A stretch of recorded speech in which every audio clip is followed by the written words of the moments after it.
Halo sedulur tani, beberapa hari yang lalu saya menyempatkan untuk membuka Facebook dan teralihkan perhatiannya dengan salah satu postingan yang ada di grup ketika menanyakan perihal bagaimana cara yang ampuh untuk mengobati hama thrips.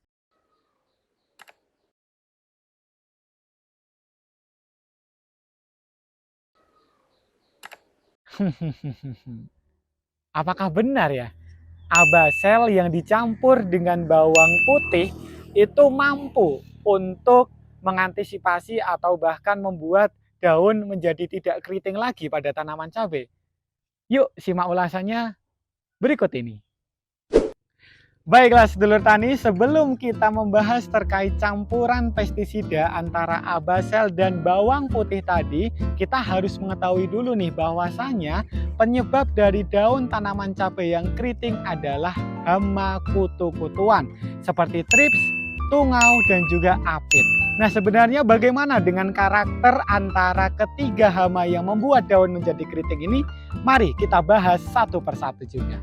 Pembahasan kita mulai dari hama thrips. Hama ini berwarna hitam dengan bercak berwarna merah.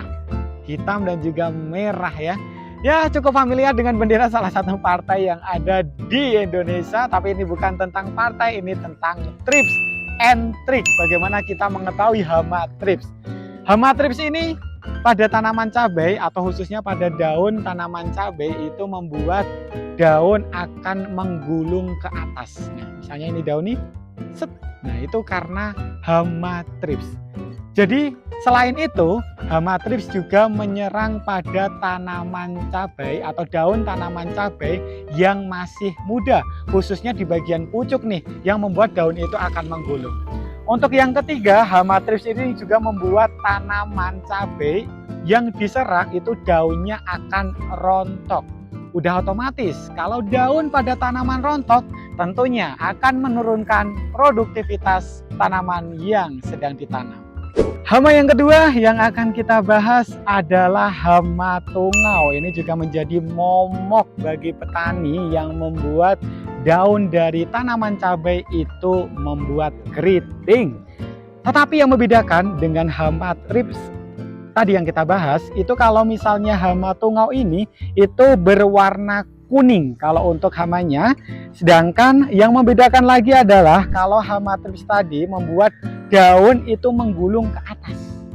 Sedangkan kalau hama tungau itu daunnya itu menggulung ke bawah. Nah, jadi tolong untuk bisa dibedakan ya sedulur tani semuanya. Kalau perlu bisa dicek lahan di masing-masing sedulur tani, itu dicek daunnya. Kalau misal memang menggulung ke atas, itu bisa dipastikan karena hama thrips. Sedangkan kalau menggulung ke bawah, itu karena hama tungau. Kemudian untuk gejalanya itu kurang lebih sama antara hama thrips dan juga tungau. Untuk daun yang terkena kedua hama tersebut akan berwarna kecoklatan, yang lama-kelamaan daun tersebut akan rontok dan membuat tanaman akan mati selanjutnya. Begitu juga untuk daun yang diserang, itu juga daun yang masih muda. Jadi sedulur tani semuanya silahkan bisa dicek dan dibedakan hama yang menyerang antara thrips dan tungau yang tadi saya sampaikan. Baik, setelah kita membahas thrips dan setelah kita membahas tungau, hama yang ketiga yang cukup familiar juga yang menyerang daun tanaman cabai sehingga membuat keriting adalah hama aphids, atau petani banyak menyebutnya sebagai kutu daun. Yang tentunya hal itu juga berbeda ya antara thrips dan juga tungau tadi. Jadi berbeda nih antara ketiga hama tersebut. Kalau misalnya untuk hama aphid ini, dia akan menyerang daun pada tanaman dan biasanya bergerombol di bawah permukaan daun atau kadang juga menggerombol di bagian batang. Untuk gejala serangannya itu bisa langsung dilihat apabila petani atau sedulur tani semuanya melihat ada sekerumpulan atau segerombolan seperti semut berwarna hitam di bagian batang dan juga di bagian bawah permukaan daun tadi itu bisa dipastikan ada hama aphids atau kutu daun yang menyerang. Untuk hama aphids yang sudah menempel di bagian permukaan daun atau di bawah permukaan daun tadi akan menghisap cairan yang ada di bagian daun yang membuat tanaman lama-lama itu akan menjadi kuning, layu, dan tentunya akan rontok juga nih. Sedangkan untuk hama aphids ini juga yang telah menyedot atau menghisap tanaman yang terkena virus mozaik itu akan menularkan ke tanaman cabai yang masih sehat melalui alat hisap yaitu mulut pada kutu daun. Jadi memang perlu dibasmi. Jadi bagaimana caranya akan kita bahas sesaat lagi. Baik sedulur tani, langsung kita bahas nih terkait jenis pestisida yang mampu untuk menanggulangi masalah ketiga hama tadi, yaitu yang tidak lain dan tidak bukan yang mungkin juga sedulur tani sudah kenal dengan produk ini, bernamakan Abasel, yang merupakan pestisida dengan senyawa aktif abamectin, merupakan jenis pestisida dengan sifat kontak lambung. Jadi perlu kita ketahui nih, untuk sedulur tani semuanya, jenis pestisida dengan sifat kontak lambung dalam pengaplikasiannya itu harus langsung terkena hama yang disasar. Seperti Abasel ini kan untuk tujuan utamanya itu untuk kutu daun tadi atau aphids, kemudian tungau dan juga thrips. Jadi kadang untuk hama yang ada di bawah permukaan, sedangkan untuk sedulur tani semuanya ini nyemprotnya itu dari atas, kan bisa jadi nggak kena nih untuk hamanya, karena hamanya ada di sini, sedangkan yang disemprot itu dari sini. Maka dari itu perlu diketahui atau dicermati dalam penggunaan Abasel itu harus terkena hamanya secara langsung. Jadi selama ini perlu dievaluasi untuk petani dalam menyemprot bersama. Untuk yang kedua sedulur tani, kembali kita lihat nih di salah satu postingan grup Facebook. Ada salah satu sedulur tani kita semuanya yang sudah mempraktekkan untuk pencampuran Abasel dengan bawang putih untuk menanggulangi keriting daun pada tanaman cabai. Nah, sebenarnya apa sih khasiat dari bawang putih tadi? Bawang putih memang bisa digunakan sebagai antibiotik yang salah satunya juga bisa untuk mengendalikan organisme pengganggu tanaman atau OPT. Seperti halnya serangga hama, kemudian jamur ataupun patogen. Selain itu, kandungan yang terdapat pada bawang putih yaitu kandungan sulfur atau belerang dan juga amonia yang sangat membuat bau menyengat yang tidak disukai oleh serangga ataupun hama yang menyerang tanaman cabai. Lalu bagaimana sih keunggulan dari bawang putih tadi? Untuk keunggulannya antara lain untuk yang pertama tentunya murah ya, dan mudah untuk dibuat. Untuk yang kedua, apabila diaplikasikan itu tidak menyebabkan keracunan pada tanaman.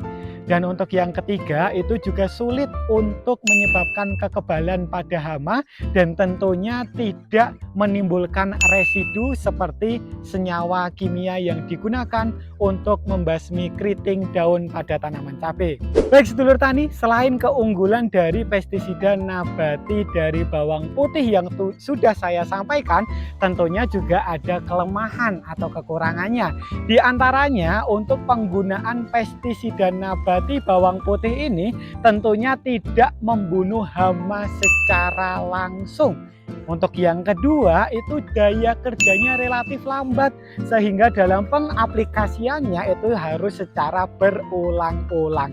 Selain itu juga untuk pestisida nabati bawang putih itu tidak tahan untuk disimpan dalam waktu yang lama. Itulah beberapa keunggulan dan juga kelemahan dari pestisida nabati bawang putih.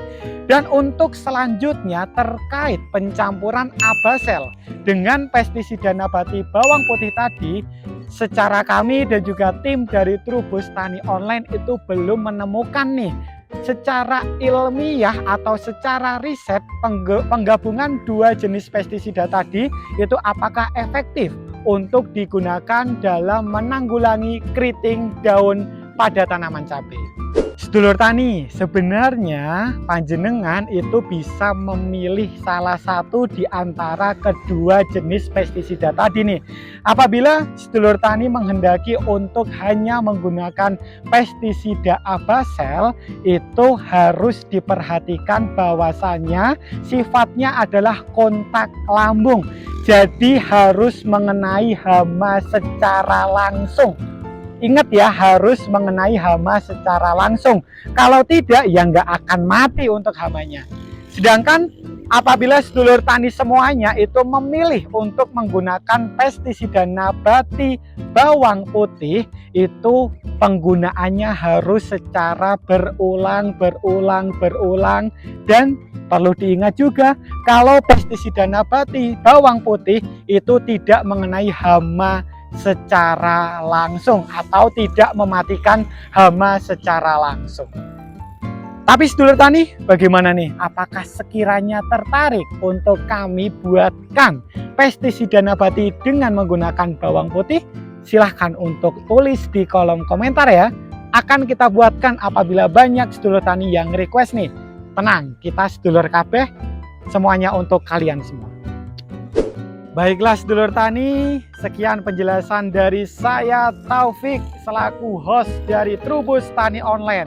Untuk sedulur tani semuanya, silahkan untuk tetap bantu support channel kesayangan kita semuanya. Apalagi bantu support saya yang baru saja menikah ini.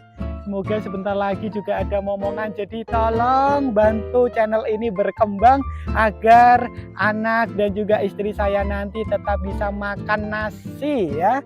Jadi bantu, silahkan untuk subscribe sekarang juga. Bantu share ke rekan-rekannya juga, sedulur tani semuanya.